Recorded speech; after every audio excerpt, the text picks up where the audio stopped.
Артан Груби за 17 дена излегува од притвор доколку обвинител не поднесе обвинение против него во законски предвидениот рок. Тоа значи дека шестиот и последен месец за истрагата против поранешниот вице-премиерот Дуј истекува месецов, односно на 22 август кога ќе биде пуштен од куќен притвор.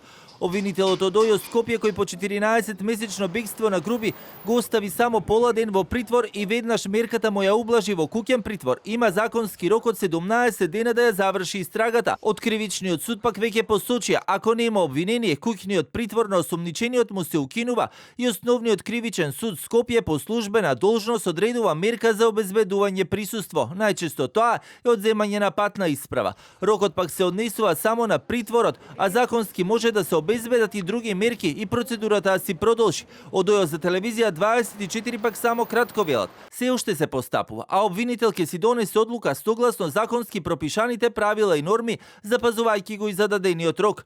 Груби се сомничи за проневера од 8,2 милиони евра во државна лотарија. По неколку часа поминати во притвор, кажа дека не се чувствувал безбедно во Шутка, па обвинител, оперативци од Агенцијата за национална безбедност и од Министерството за внатрешни работи, но и судијата на претходна постапка веднаш го извадија од затвор со предлог за мерка куќен притвор.